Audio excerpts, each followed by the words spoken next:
awitina bi'adzabin alim. Turunkan kepada kami azab yang pedih. Nah, apakah tantangan mereka ini diterima oleh Allah Subhanahu wa taala? Ternyata tidak. Walaupun mereka sudah menantang begitu rupa, tapi Allah tidak menerimanya. Tidak serta-merta terus menjawab, mendatangkan hujan batu atau di balik negeri mereka, enggak. Allah mengatakan, "Wa ma kana Allahu liyu'adzibahum wa anta fihim." Ini alasan pertama. Allah tidak akan mengazab mereka dengan alasan di Mekah waktu itu masih ada engkau, Nabi Muhammad. Nabi Muhammad sallallahu alaihi wasallam masih berada bersama mereka dan sedang berjuang berusaha untuk menyadarkan mereka. Jadi harus oleh Allah diberi kesempatan dulu. Tidak langsung saja. Jadi Nabi sedang berusaha. Nabi sedang berusaha keras untuk menyampaikan ajaran Islam, untuk berdialog dengan mereka, menyampaikan argumen-argumen dari Al-Quran, dengan harapan mereka bisa menerimanya dan mau beriman. Sehingga selama Nabi masih ada di Mekah, Allah tidak turunkan azab di situ. Jadi keberadaan seorang dai, keberadaan seorang ulama di satu daerah yang banyak maksiatnya bisa menghalangi turunnya azab. Dengan syarat ulama itu tidak diam saja. Ulama itu berusaha, berjuang untuk menghentikan kemaksiatan itu. Tapi kalau ulama itu diam saja, duduk manis saja di masjid dia, barangkali masjidnya juga ikut dirobohkan. Ulamanya juga ikut tenggelam, diazab oleh Allah Subhanahu wa taala. Jadi siapapun kita ya, kalau kita tidak ingin satu negeri dihukum oleh Allah karena kemaksiatan, maka yang merasa dirinya baik, apalagi bertugas sebagai pembimbing, sebagai guru, sebagai dai, mubalik, ulama, ya harus selalu berbuat. Wa ma kana Allahu liyu'adzibahum wa anta fihim. Tapi setelah Nabi Muhammad sallallahu alaihi wasallam hijrah meninggalkan Mekah, apakah Mekah langsung ditenggelamkan oleh Allah? Tidak. Karena masih ada tersisa di sana kaum muslimin yang mustad'afin, yang tidak punya kemampuan untuk hijrah, yang tertindas, yang lemah.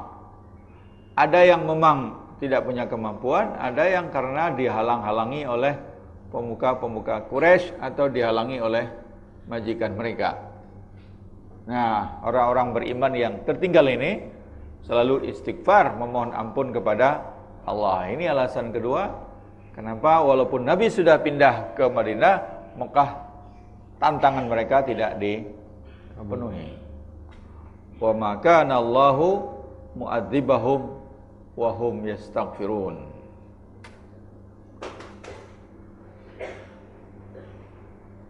Nah, hal yang berbahagia. Jadi suatu negeri seperti Yogyakarta ini selama masih banyak orang yang istighfar, ya insyaallah mudah-mudahan tidak diturunkan azab oleh Allah SWT. Cuma diturunkan peringatan-peringatan. Meletusnya kecil-kecil saja. Ya, gempanya tidak terlalu besar. Artinya tidak, kalau azab yang turun mungkin habis semuanya.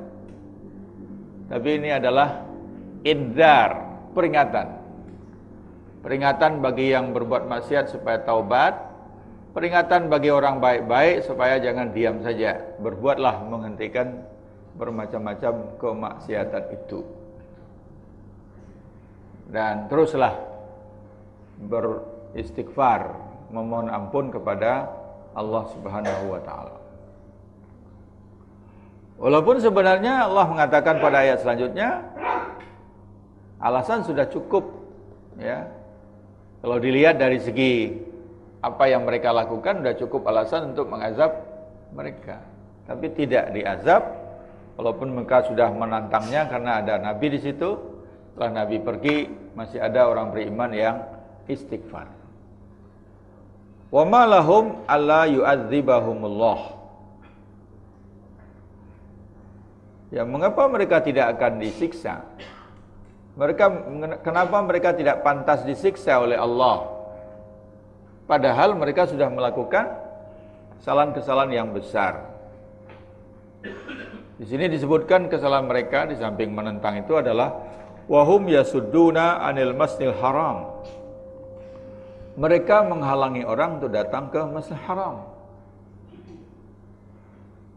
Jadi siapapun orang-orang beriman yang sudah hijrah ke Madinah ingin ziarah, melaksanakan umrah, ditolak.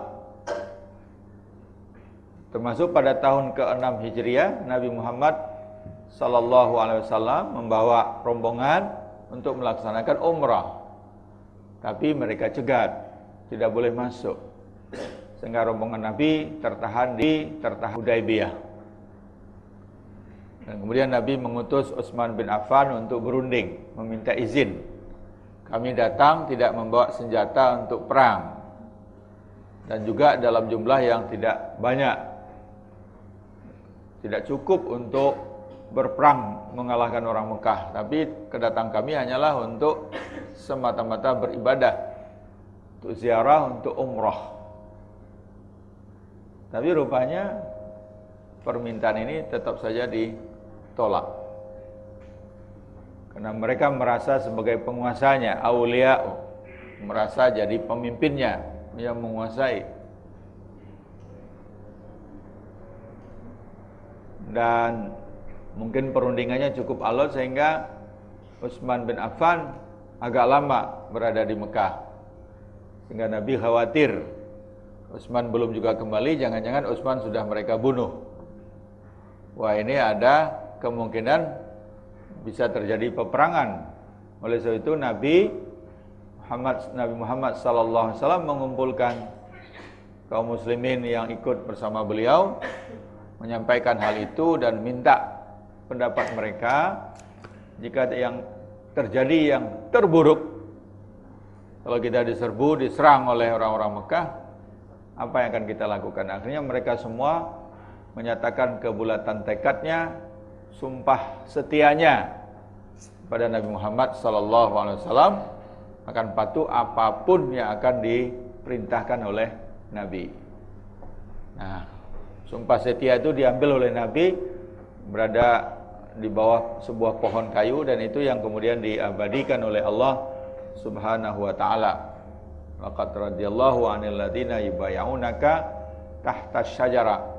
Sungguh Allah telah meridai orang-orang yang berbai'ah kepada engkau di bawah pohon kayu itu. Ini kemudian dikenal dengan bai'atur ridwan, ya, sumpah setia yang diridai. Tempat terjadinya bernama Hudaybiyah. Akhirnya Utsman kembali didampingi atau bersama dengan utusan dari Mekah. Lalu dibuatlah perjanjian di Hudaybiyah itu. Pada tahun itu Muhammad dan pengikutnya tetap tidak diizinkan masuk. Nah, walaupun jaraknya kan sudah dekat. Antara Hudaybiyah dengan Mekah itu ya paling-paling 20 kilo. Padahal balik ke Madinah itu 450 kilo lagi. Jadi udah nyampe di Magelang mungkin ya. Atau malah nyampe Muntilan. Udah dekat sekali. Nah, mau pulang lagi sama pulang ke Jakarta. Jauh. Tapi yang memang tidak bisa. Ya. Nah, tahun berikutnya, tahun ke-7 baru Nabi pergi umrah, karena memang dalam perjanjian tahun depan diizinkan, dan isi perjanjian itu gencatan senjata selama 10 tahun. Nah, tahun ke-7 itulah Nabi pergi umrah yang disebut dengan Umratul Qada, umrah pengganti. Karena sudah niat ya tahun 6 tidak jadi, lalu diganti pada tahun yang ke-7. Nah, nanti tahun ke-8 Nabi datang lagi membawa pasukan yang besar menaklukkan kota Mekah, Fathu Makkah tanpa perlawanan tahun ke-8. Tahun ke-9 ya, Nabi mengutus Abu Bakar menjadi Amirul Hajj dan juga Ali bin Abi Thalib. Tapi Nabi sendiri belum berangkat ya, karena waktu itu Mekah belum bebas dari berhala-berhala dan belum bebas dari kaum musyrikin. Barulah waktu itu diperintahkan kepada Ali untuk menyampaikan surat At-Taubah, surat Bara'ah yang isinya membebaskan Mekah dari kaum musyrikin. Kalau berhala-berhalanya sudah dibuang pada waktu Fathu Mekah. Nah, tahun ke-10 setelah bersih semuanya Mekah dari berhala, bersih dari kaum musyrikin, barulah Nabi Muhammad SAW melaksanakan ibadah haji. Nah, hadirin berbahagia. Jadi tatkala kaum muslimin dilarang masuk Masjidil Haram itu, dengan ayat ini dikatakan wahum yasudduna 'anil Masjidil Haram, siapapun yang datang mereka halangi, enggak boleh masuk. Allah mengatakan wa makanu auliya'ah, mereka bukan orang yang berhak mengurus, mengelola, memimpin Masjidil Haram. Karena mereka kafir, mereka musyrik. In auliya'uhu illal muttaqun, tidak ada yang berhak mengurusnya kecuali orang-orang yang bertakwa. Walakinna aktsarahum la ya'lamun, akan tetapi sebahagian besar dari mereka tidak mengetahui.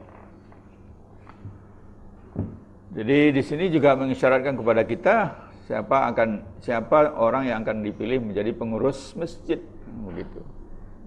Orang-orang yang bertakwa. Jangan orang yang enggak sholat diangkat jadi ketua takmir. Orang yang enggak sholat, enggak pernah datang ke masjid diangkat jadi ketua takmir. Enggak cocok. Menjadi ketua takmir itu adalah orang-orang yang bertakwa. Artinya yang taat, yang rajin ke masjid, nah itulah yang diangkat menjadi pengelola, pengurus masjid. Bisa juga terjadi masjid-masjid tertentu pengurusnya malah nggak pernah datang ke masjid, tapi dia pengurus. Ya. Masih lumayan dia mau ngurusi gitu ya.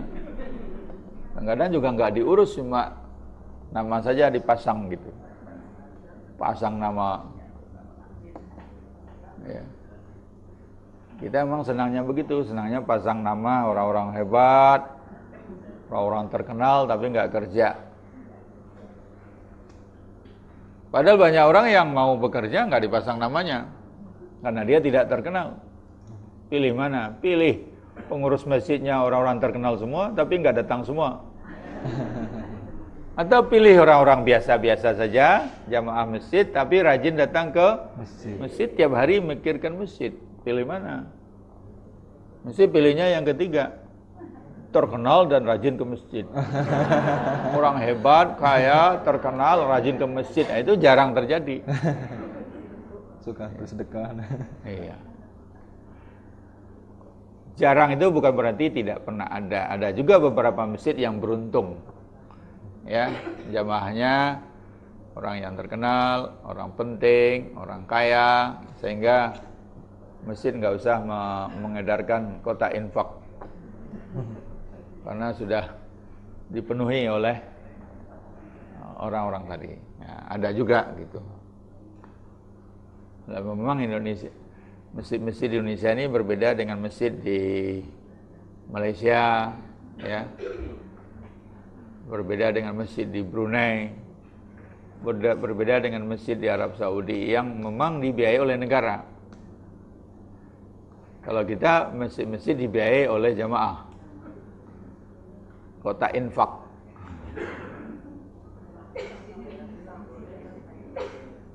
Jadi makmur atau tidak makmur di masjid tergantung kepada jamaahnya. Sehingga masjid di Indonesia ini memang bervariasi sekali. Ada masjid yang bagus, masjid yang kaya, begitu kayanya sehingga pengurusnya bingung mau memperbaiki apa lagi. Uangnya masuk terus, akhirnya keramik yang masih bagus bongkar, ganti lagi. Lampu yang masih bagus bongkar ganti lagi. Karpet yang masih bagus bongkar ganti lagi. Kenapa? Karena uangnya banyak. Tapi ada juga yang keramiknya nggak kelihatan warnanya lagi. Karpetnya sudah hilang bulu-bulunya.